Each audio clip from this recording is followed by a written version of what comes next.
بسم الله الرحمن الرحيم.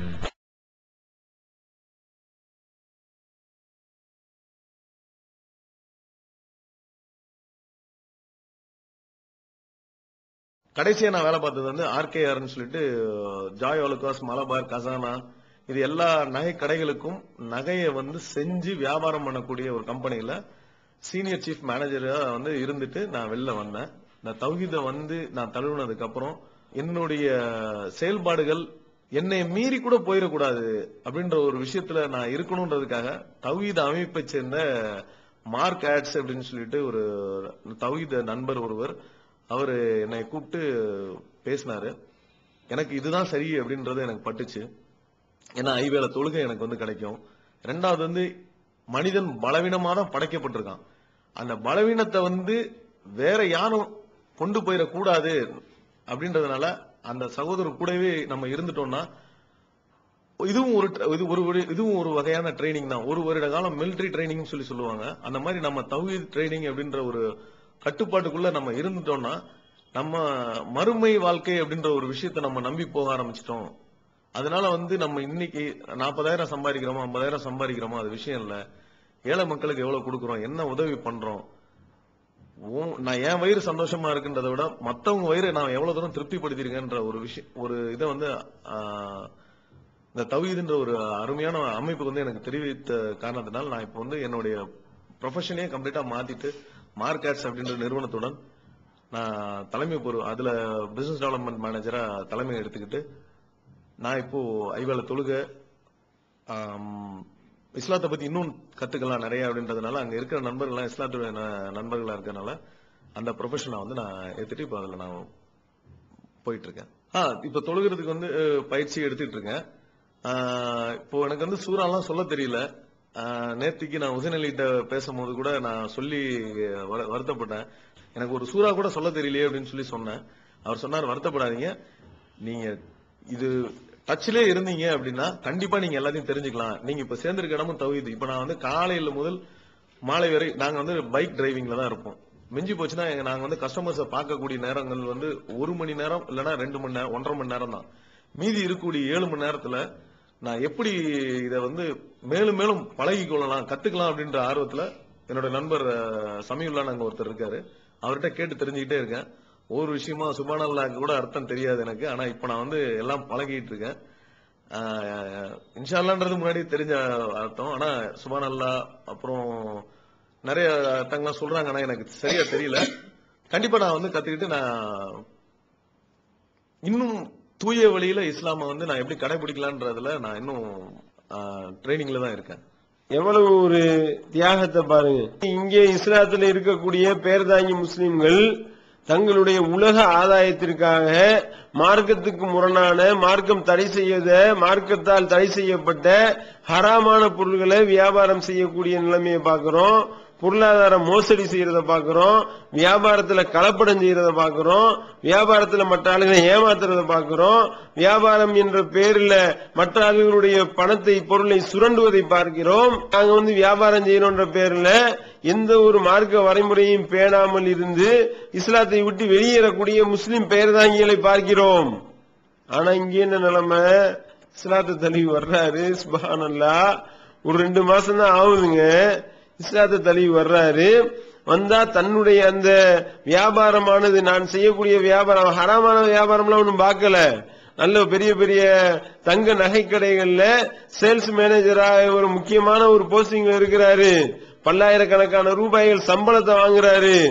அப்படி இருந்தாலும் எங்க தன்னை மீறி மார்க்கத்துக்கு முரணா நான் எதுவும் போய்விடக் கூடாது, ஐவேள தொழுகையை நான் தொழுது கடைபிடிக்க வேண்டும், ஒரு உண்மையான முஸ்லிமாக நான் வாழ வேண்டும் என்ற அடிப்படையில் அவர் சங்கல்பம் எடுக்கின்றார். அந்த உறுதிமொழியினுடைய வெளிப்பாடு என்ன, அந்த வேலை எனக்கு வேணாம், தௌஹீது சகோதரன் ஒருத்தவன் இருக்கிறான், அவனோட சேர்ந்து நான் வேலை பார்க்க போறேன் என்று சொல்லி அவருடைய கம்பெனியில போய் சேர்ந்து, இங்க வந்து எனக்கு தொழுகை பஞ்சாயத்து கிடையாது, நான் மார்க்கத்துல வந்து நிறைய சூறாக்கள்லாம் நான் மனப்பாடம் பண்ணல, நான் அழகா மார்க்கத்தை அதிகமாக தெரிந்து கொள்வதற்கு எனக்கு அழகான ஒரு வாய்ப்பு கிடைக்கும் என்ற அடிப்படையில அவர் வந்து தன்னுடைய தொழில்துறையை அமைத்துக் கொள்கின்றார் என்றால் யோசனை பண்ணணும். சிந்திச்சு பாருங்க. மார்க்கத்துக்கு முரணான அறாமான பீடி சிகரெட் விக்கிற முஸ்லிம்கள் எத்தனை பேர் இருக்கிறாங்க? அறாமான பொருட்களை விக்கிறாங்களா? அப்படிப்பட்ட அறாமான பொருளை வித்து அதன் மூலமா சாப்பிட்டா துவா ஏற்றுக்கொள்ளப்படுமா? அல்லாஹ்ட்ட பதில் சொல்ல வேணாமா? அப்ப இஸ்லாத்துல இருக்கக்கூடியவர்கள் இஸ்லாத்தை விட்டு வெளியேறக்கூடிய நிலைமை. தங்களுடைய வியாபாரத்துல இஸ்லாத்தை கடைபிடிக்க மாட்டேன்றாங்க. இஸ்லாத்துக்கும் வியாபாரத்துக்கும் சம்பந்தம் இல்லை நினைக்கிறாங்க. அதே நேரத்தில் பல பேர் தொழுகையாளிகளா இருக்கிறது கிடையாது. ஏங்க தொழுகை வர்றதில்லை என்று கேட்டா வியாபாரம் பிஸி, ரொம்ப டைட்டான ஒர்க்கு என்று சொல்லிக் கொள்ளக்கூடியதை பாக்குறோம். ஆனா இங்க இஸ்லாத்தை தழுவக்கூடிய நபர் என்ன செய்யறாரு? எனக்கு ஐவேளை தொழுகை முக்கியம், எனக்கு மார்க்கம் முக்கியம், மார்க்க பேணுதல் முக்கியம் என்று சொல்லி இந்த கொள்கையில உறுதியா இருக்கிறதுக்கு ஏற்ப தன்னுடைய வியாபாரத்தை அமைத்துக்கிறாரே. யோசனை பண்ண வேணாமா? யோசனை பண்ணுங்க. இது போன்று மார்க்கத்துக்கு முரணான தொழில் செய்யக்கூடியவர்கள், ஹராமான பொருட்களை விற்பனை செய்யக்கூடியவர்கள் இவரை பார்த்தாவது பாடம் படிக்கட்டும். என்னோட நண்பர்கள் கிட்ட எல்லாம் நிறைய டவுட்ஸ் எல்லாம் கேட்பேன். டவுட்ஸ் எல்லாம் கேட்கும் போது அவங்களுக்கு சில விஷயங்கள் சொல்ல தெரியும், சில விஷயங்கள் சொல்ல தெரியாது. பல விஷயங்கள் சொல்ல தெரியாது. சொல்ல தெரியாத காரணத்தினால எனக்கு யார்கிட்ட போறது, இந்த நான் சொன்னேன் இல்லைங்களா, அது இப்போ இந்த ஃபாத்தியா ஓதுறது இந்த மாதிரி எல்லாம் விஷயங்கள்லாம் இருக்கும்போது யாராவது ஒரு சரியான ஒரு விஷயத்த சொல்லுவாங்களா அப்படின்ற ஒரு தேடுதல் இருக்கும்போது தான் நான் அவர்கிட்ட கேட்கும்போது டிஎன்டிஜே ஒரு நண்பர் சொன்னாரு, நான் ஒரு மாதிரி டிஎன்டிஜே போயிடுங்க அப்படின்னு சொல்லி சொன்னாரு. ஆனா அவர் டிஎன்டிஜேன்னு மட்டும்தான் சொன்னாரே ஒழிய அதை நான் ஜஸ்ட் டயல் போன் பண்ணி மண்ணடி கிளையும் பிடிச்சேன். அப்புறம் இன்னொரு கிளை ஒன்னு கொடுத்திருந்தாங்க, அங்கேயும் கூப்பிட்டு கேட்டேன். அங்க இருந்த நண்பர் ஒருத்தர் இந்த மாதிரி நீங்க சையத் இப்ராஹிம் சொல்லிட்டு நீங்க போன் பண்ணுங்க அப்படின்னு ஒரு நம்பரை கொடுத்தாங்க. நான் அவர்கிட்ட பேசும்போது அவர் சில விஷயங்களை ரொம்ப தெளிவுபடுத்தினதுனால இன்னைக்கு இன்ஷா அல்லாஹ் நான் ஃபைசலா மாறி இருக்கேன். ஆனா ஒரே ஒரு விஷயம் என்னன்னா, ஒரு 10 வருடத்திற்கு முன்னால் இது நடந்திருந்ததுன்னா கேள்விப்பட்டேன். தௌஹீத் ஜமாத் எப்படி ஆரம்பிச்சது 1980கள்ல இருந்து ஸ்டார்ட் பண்ணிருக்காங்க. அது தமுமுகவா ஒவ்வொன்னா வளர்ந்து இந்த தௌஹீத் ஜமாத் ஆயிருக்குன்னு சொல்லி கேள்விப்பட்டேன். ஒரு சிரமம் இல்லாத ஒரு இந்த மாதிரி நிறைய இறை தேடுதல் இருக்காங்க. மக்கள் தேடிக்கிட்டே இருக்காங்க. அவங்களுக்கு எவ்வளவு எளிதா கொண்டு போக முடியுமோ அந்த அளவுக்கு எளிதா ஒரு பிட் நோட்டீஸ் மூலமாவோ இந்த மாதிரி ஏதாவது ஒரு மூலமாவோ கொண்டு போனோம் அப்படின்னா இன்னும் ரொம்ப நல்லா 10 வருஷத்துக்கு முன்னாடி வந்திருக்கணும். 10 வருஷத்துக்கு முன்னாடி நேரம் ஒரு பேச்சாளரா நின்று நான் ஒரு 4-5 குருடர்களுக்கு கண்ணை கொடுத்திருக்கலாம். நான் அதாவது கிறிஸ்தவ சகோதரர்கள் மாதிரி குருடர்கள்னா அந்த குருடர்கள் இல்லைங்க, கருத்து குருடர்களும் கருத்து செவிடர்களுக்கும் நான் பார்க்க வச்சிருக்கலாம், கேட்க வச்சிருக்கலாம் அப்படின்னு தோணுது எனக்கு. இது முன்னாடியே கிடைக்கல அப்படின்னு. இன்னும் நம்மளுடைய பிரச்சாரங்கள், நம்ம தௌஹீத் அமைப்புடைய பிரச்சாரங்களும் சிடிக்களும் ஒவ்வொரு பிட் நோட்டீஸ்களும் ஒவ்வொரு எளிய மனிதன் கையிலையும் கிடைக்கணும். அந்த மாதிரி கிடைக்கும் பட்சத்துல கண்டிப்பா இன்ஷா அல்லாஹ் நமக்கு நம்ம அமைப்புடைய கொள்கை என்ன அப்படின்றது மற்றவங்களுக்கு விளங்கும். முஸ்லிம்கள்னா இப்படிதான் இருப்பாங்கப்பா, அவங்க அக்தர் அடிச்சுக்குவாங்க, நிறைய செலவு பண்ணுவாங்க, ஆடம்பர கல்யாணம் பண்ணுவாங்க, இப்படிலாம் இல்லாம உண்மையான நபி வழி கொள்கை என்ன அப்படின்றது நம்ம கொண்டு போய் சேர்த்தோம் எனில் மறுமையில நமக்கு நன்மை கிடைக்கும் அப்படின்றத நான் நம்புறேன். அடுத்த சகோதரர்களே, தௌஹீத் ஜமாத்தினுடைய பிரச்சாரம் சரியான முறையில அவரிடத்துல சென்றடையல. தௌஹீத் ஜமாத்தை பத்தி விஷயங்கள் தெரியல. அப்படி தெரியாதனால இப்பதான் தெரிஞ்சிருக்கிறாராம். 10 வருஷத்துக்கு முன்னாடி இருந்து ஒரே இறைவனை தான் வணங்கணும்னு சொல்லிட்டு தேடுதல் இருந்திருக்கின்றது, தேட்டம் இருந்திருக்கிறது. ஆனா என்ன நிலைமை, அது சரியான முறையில இஸ்லாத்தை போதிக்க அவருக்கு ஆள் இல்ல. முஸ்லீமா இருக்கக்கூடிய ஒரு இடத்துல போய் சில சந்தேகங்களை கேட்டிருக்காரு. சந்தேகத்தை கேட்டா அவங்களுக்கு இஸ்லாத்தை பத்தி விளக்கம் சொல்ல தெரியலையா. அப்படி இருக்கிற நிலையில தான் நம்மள தௌஹீத் ஜமாத்தை கான்டாக்ட் பண்ணி இஸ்லாத்தை அதனுடைய தூய்மையான வழியில தெரிந்து கொண்டு இப்ப இஸ்லாத்துக்குள்ள நுழைகிறாரு. நுழைந்து சில மாதங்கள் தான் ஆகின்றது. ஆதங்கப்படுறாரு. 10 வருஷத்தை வீணடித்து விட்டேன், 10 வருஷம் வீணா போச்சு, 10 வருஷத்துக்கு முன்னாடியே இந்த ஏகத்துவம் எனக்கு கிடைத்திருந்தால் நான் எங்கேயோ போயிருப்பேன் அப்படின்னு சொல்றாரு. அல்லாஹ் நேர்வழி நாடி இருக்கின்றான், அல்ஹம்துலில்லாஹ். ஆனால் இதுல முஸ்லிம்கள் கவனிக்க வேண்டிய விஷயம் என்னன்னா, நீங்க இஸ்லாத்தை அதனுடைய தூய்மையான வடிவில் கொண்டு போய் சேருங்க. சேர்க்க வேண்டிய பொறுப்பு நம்மள்ட்ட இருக்கின்றது. தௌஹீத் ஜமாத்தினுடைய நம்பர் கிடைக்காம ஜஸ்ட் டயல் என்ற அந்த ஒரு இணையதளத்துக்கு கான்டாக்ட் பண்ணி எப்படியோ ஒரு வாரியா புடிச்சு இந்த நம்பரை வாங்கி நம்மளை பிடிச்சிருக்கிறாரு. இப்படி சிரமப்படாமல் அந்த சிரமத்தை தான் அவரை அனுபவிச்சு என்ன சொல்றாரு, ஒவ்வொரு சாமானியருடைய கையிலையும் இஸ்லாத்தினுடைய விஷயங்கள், இந்த பிட் நோட்டீஸுகள், இந்த துண்டு பிரசுரங்கள், இந்த டிவிடிக்கள், இந்த சிடிக்கள் இஸ்லாமிய பிரச்சாரம் கட்டாயம் சென்றடையணும் அப்படின்னு சொல்லி கோரிக்கை வைக்கிறார். அப்ப நாம இதுல கவனத்தில் கொள்ள வேண்டிய விஷயம் என்னன்னா, இஸ்லாத்தை ஏற்றுக்கொண்டு மக்கள் வர தயாராக இருக்கின்றார்கள். நம்ம சரியான முறையில கொண்டு போய் பிரசன்ட் பண்ணல அப்படின்றதையும் இந்த இடத்துல நாம பதிவு செய்கின்றோம். என்னுடைய ஆசை என்னன்னா, இந்த தௌஹீத் ஜமாத்துல நான் ஒரு பேச்சாளரா இருந்து கருத்து குருடர்களுக்கும் கருத்து செவிடர்களுக்கும் சில விஷயங்களை என்னால சொல்லணும் அப்படின்ற ஒரு எய்ம் என் மனசுக்குள்ள இருக்கு. கண்டிப்பா இன்ஷா அல்லாஹ் அவருடைய இறைவனுடைய அல்லாஹ்வுடைய அருள் இருந்ததுன்னா கண்டிப்பா நான் ஒரு பேச்சாளனா வருவேன் அப்படின்றதுல எனக்கு நம்பிக்கை இருக்கு. கண்டிப்பா வருவேன். நான் ஏன் தௌஹீத் ஜமாத்துடைய பேச்சாளர் ஆகணும் அப்படின்னு ஆசைப்படுறேன் அப்படின்னா, மிக முக்கிய காரணம் இஸ்லாத்துல நிறைய மூட நம்பிக்கைகளை போய் மாட்டிக்கிட்டு இருக்காங்க மக்கள். அதாவது அவங்க விழிப்புணர்வு பெறலையா, இல்ல விழிப்புணர்வுக்கு கொண்டு வர யாரால பெனிஃபிஷரிஸ் அப்படின்றது பயனடைகிறவங்க இருக்காங்க. அந்த பயனடைகிறவங்க அவங்கள விழிப்புணர்வு கொண்டு வர விடலையா அப்படின்றத விஷயமா தெரியுது. அண்மையில் நான் ஒரு கடைக்கு போயிருந்தேன். அவர் சுன்னத் வல் ஜமாத்துடைய நிர்வாகி.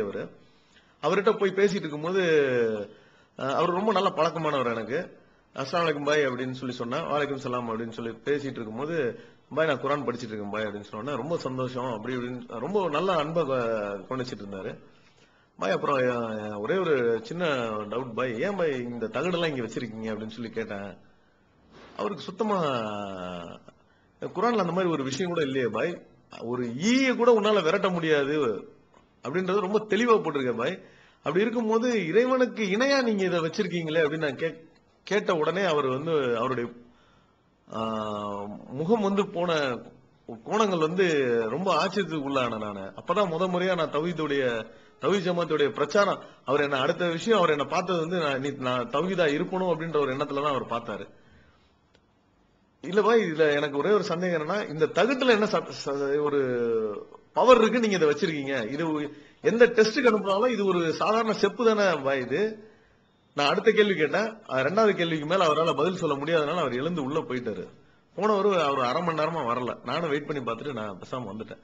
இதே இன்னொரு சுன்னத் வல் ஜமாத் நண்பர் ஒருத்தர் என்னோட இருந்தாரு. அவர் பேர் ஆரிஃப்னு சொல்லிட்டு, அவர் இன்னைக்கு தௌஹீதுக்கு வந்துட்டாரு. அவரு ஒரு மட்டன் கடை வச்சிருக்கவரு. தெரியாம என்னுடைய அவர் கால் மேல பட்டும் வச்சதுல டக்குன்னு எடுத்து இப்படி தொட்டு கும்பிட்டாரு. நான் எதுக்கு சொன்னேன், சாரின்னு சொல்லி ஒரு வார்த்தை சொல்லிடலாமே பாய், எதுக்கு நீங்க இப்படி எல்லாம் பண்றீங்க அப்படின்னு கேட்டேன். இல்லங்க, கால்ல என்னங்க சத மேல படுது, கால் மேல படுது, கால் தலையில ஏங்க பட்டுருச்சு, நீங்க பார்த்தா நான் உங்க காலை மிதிச்சிட்டேன், அதுக்கு நீங்க என் தலையை தொட்டு உங்க தலையை என் காலில் வைக்கிற லெவலுக்கு பேசுறீங்களே பாய் அப்படின்னு கேட்டேன். அவருக்கு உண்மையில அதாவது என்ன சொல்ல வரீங்க அப்படின்னு சொன்னாரு.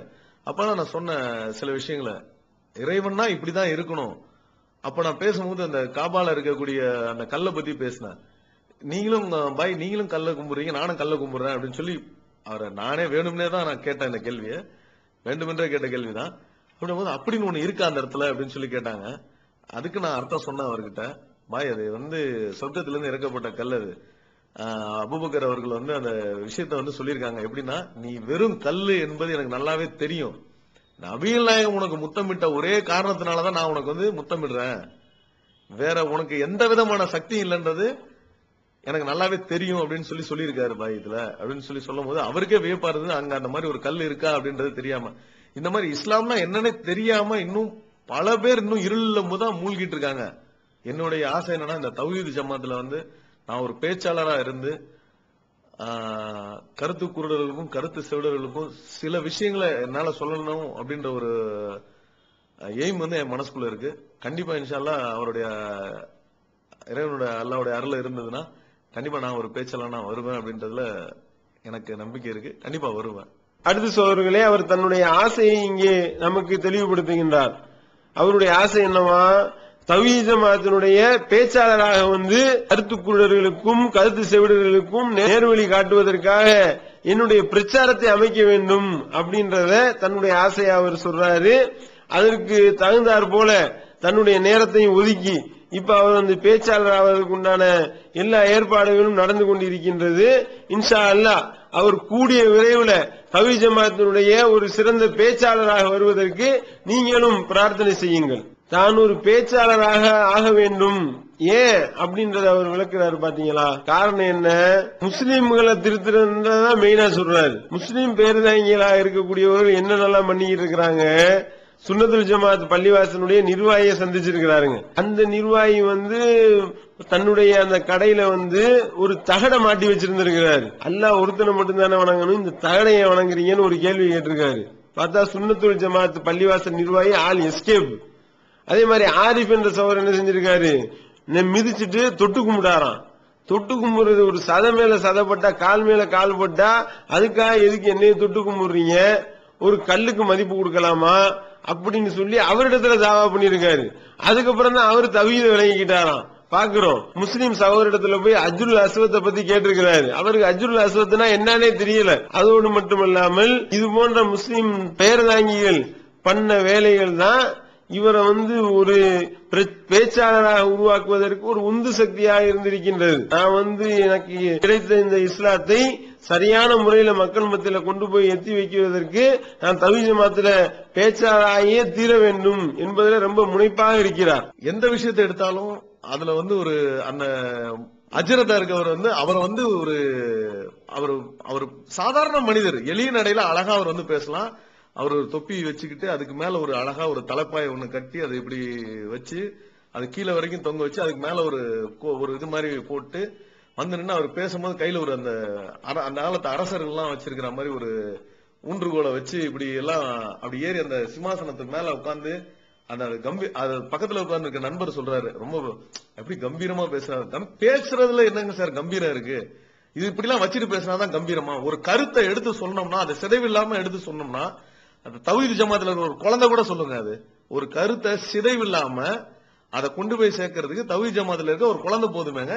இதுக்கு இந்த மாதிரி வேஷங்கள்லாம் தேவையா? முதல்ல இப்ப இந்துக்கள் நாடகம் போடுறதுக்கும் இதுக்கும் என்ன வித்தியாசம் இருக்கு அப்படின்னு பார்த்தா அவர் கிட்டத்தட்ட கடவுளா கும்பிடுறீங்க. அன்னைக்கு நான் கண்கூடா பாத்துட்டு இருக்கிறேன். அவர் ஒரு டீ வாங்க சொல்றாரு. அவர் செய்கிற செய்கையெல்லாம் பாத்தீங்கன்னா ரொம்ப ஒரு இது மாதிரி இருக்கு. அவருக்கு டீ வருது,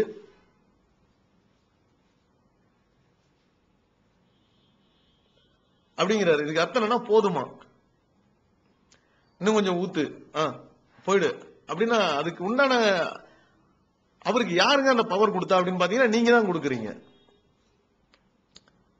மனிதனாங்க நபிகள் நாயகத்தை வந்து தேடி வர்றாங்க மக்கள் வந்து முகமது எங்க இருக்காரு அப்படின்னு கூட்டத்துல கேக்குறாங்க. கேட்கிற அளவுக்கு தாங்க அவர் இருந்திருக்காரு. அடுத்து பாத்தீங்கன்னா சகோதரர்களே, சுன்னத்துல் ஜமாத் ஆலிம்சாக்கள் போடக்கூடிய அட்டுழியம், அந்த அட்டுழியத்தை கண்கூடா பார்த்திருக்கிறார். எப்படி பாக்குறாரு? ஜும்மா தொழுகைன்ற பேர்ல குத்பா உரை நிகழ்த்துவதற்காக மேடையில ஏறுவாங்களா இல்லையா? ஒரு பெரிய அங்கி ஒன்ன போட்டுக்கிட்டு ஒரு பெரிய தலப்பா ஒன்ன மாட்டிக்கிட்டு கையில ஒரு வீர வாள் அல்லது ஒரு பெரிய செங்கோல் தூக்கி வைத்துக் கொண்டு போட்டு எல்லாத்தையும் தூங்க வைப்பார்களா இல்லையா? அதான் பாக்குறாரு. பார்த்துட்டு இது என்ன, இது மார்க்கமா? ரசூல் ஸல்லல்லாஹு அலைஹி வஸல்லம் இப்படியா பண்ணாங்க என்று நல்லா கேள்வி கேட்கிறாரு. அதோடு மட்டும் இல்லாம தன்னை ஒரு பெரிய ஆளா நினைத்து கொண்டு அந்த அஜ்ரத்துகள் ஆலிம்சாக்கள் என்னெல்லாம் பண்ணுவாங்களோ அந்த அட்டூழியத்தெல்லாம் சொல்லி காட்டுறாரு. சொல்லி காட்டி விட்டு லாஜிக்கா கேள்வியும் கேட்கிறாரு. ரசூல் ஸல்லல்லாஹு அலைஹி வஸல்லம் எப்படி இருந்தாங்க? ஒரு கூட்டத்துல வந்தாங்கன்னா ஐயுக்கும் முஹம்மது, உங்கள முகமது யார் என்று கேட்கக்கூடிய நிலைமையில தான் ரசூல் ஸல்லல்லாஹு அலைஹி வஸல்லம் இருந்தாங்க. தன்னை வித்தியாசப்படுத்தி காட்டலையில என்று கேட்கின்றார். யோசனை பண்ணுங்க. ஆலிம்சாக்கள் அஜ்ரத்து பெருமக்கள் இருக்கின்றீர்களே, கொஞ்சம் யோசனை பண்ணி பாருங்க. இஸ்லாத்தை தழுவி வந்த சகோதரர் கேட்கக்கூடிய கேள்விக்கு பதில் சொல்லுங்க. உங்களை தனியா வந்து வேடத்தை போட்டுக்கொண்டு தனி வேடம் போட்டு உங்களுக்கு ஏதோ பெரிய பவர் இருக்கிற மாதிரி காட்டிக் கொண்டு இருக்கின்றீர்களே, இந்த இஸ்லாத்தை தழுவி வந்த இந்த சகோதரருக்கு நீங்க பதில் சொல்லுங்க. நான் இந்த இஸ்லாமுக்கு வர்றதுக்கு வந்து மிக முக்கிய காரணமான இந்த ஏகத்துவ, அதாவது லா இலாஹா இல்லல்லாஹ், இறைவன் ஒருவனே, வணங்கத்துக்கு உரியவன் இறைவன் ஒருவனே, அவனை தவிர வணங்குவது வேறு எதுவும் இல்லைன்றதுதான் நான் இந்த ஒரு 10 வருஷமா நான் நம்பிக்கிட்டு இருக்க ஒரு விஷயம். நான் இந்த இஸ்லாத்தை தழுவுவதற்கு காரணம், நான் இன்னும் குரான் படிக்கல சார். குரான் படிக்கலன்னா நான் 4 அத்தியாயம் தான் இது வரைக்கும் படிச்சிருக்கேன். அதை சொல்லக்கூடிய கருத்துக்களை கரெக்டா புரிய வச்சது வந்து தவ்ஹீத் ஜமாத்ன்றது. எனக்கு வந்து கருத்துக்களை சிதையாம அழகா தெளிவா புரிய வச்சாங்க. இந்த குரானை நான் ஏன் படிக்கலன்னா காரணம் வந்து முஸ்லிம் சகோதரர்கள் தான். இன்னைக்கு அதே முஸ்லிம் சகோதரர்களால தான் நான் இன்னைக்கு ஃபைசலா மாறி இருக்கேன். இன்னைக்கு நான் குரானை படிக்காத காரணம் அதே முஸ்லீம் சகோதரர்கள் தான். நீ அந்த குரானை வந்து வாங்கிட்டு போய் வச்சேன்னா வீட்டுல சும்மா இருக்க கூடாது. டெய்லி 1 மணி நேரம் படிக்கலன்னா தரித்திரம் வந்து குடிச்சிரும், நீ கஷ்டத்துக்கு உள்ளாக போடுவ, நீ பிச்சை எடுக்கிற நிலைமைக்கு போயிடும். இப்படிலாம் வந்து பயமுடுத்தி அதை கொண்டு வந்து என்ன இஸ்லாத்தை தழுவ விடாம கிட்டத்தட்ட ஒரு 10-13 வருஷங்களா வந்து முஸ்லிம் சமூகத்தினர் தான் வந்து என்ன தடுத்து வச்சிருக்கிறது. இதுவே இதை வந்து உடைச்சது வந்து என்ன தௌஹீத் ஜமாத் தான்.